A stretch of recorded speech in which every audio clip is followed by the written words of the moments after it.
this community is genuine, and it is so strong, so helpful, and so unique, because again, I've never found this level of support in any other community out there, and I've been involved in quite a few. Yeah. Absolutely. I think it's like everybody has their own message, right? Like, and even though the podcast is a channel of communication, right?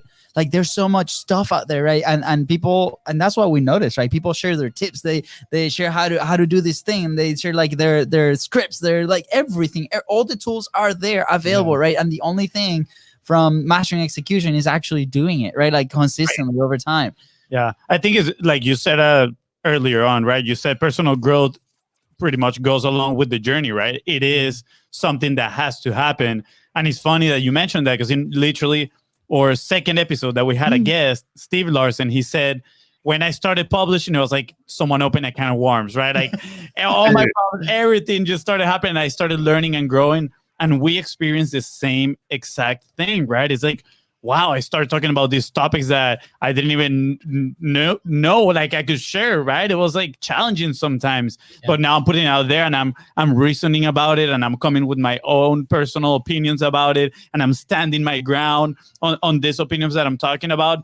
And I think that as you grow, at the same time, it makes you a little bit more empathetic with people that are going throughout on the same journey. So when you go to these communities, a lot of people has gone through that journey, right? Some are obviously at different levels, but they all can relate. You're going to have some people that you're going to look up to, and you're like, hey, how can I get to that level? And they're going to help you out. And you're going to have people that are going to look up to you, and they're going to be like, how do I get to your level? And you're going to be so much more willing to help them, which is absolutely amazing, right? Talk about being in the right environment.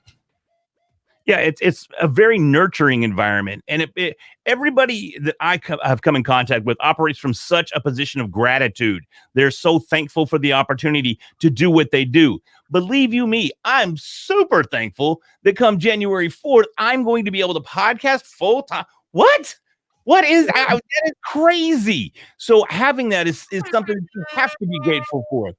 You have to position yourself as not only a student, but you're also an instructor. You know, I remember when I launched the first podcast, I told my second co-host, when Jamie went off to do his comedy, I said, bro, this is a long-term game. I said, I'm talking 5-10 years. It's a long-term game. Yeah. And little did I realize that, guess what? It really is a long-term game. Yeah. And it's something that happens overnight. It takes development. It takes practice. It takes failing. It takes stuttering. It takes falling on your face.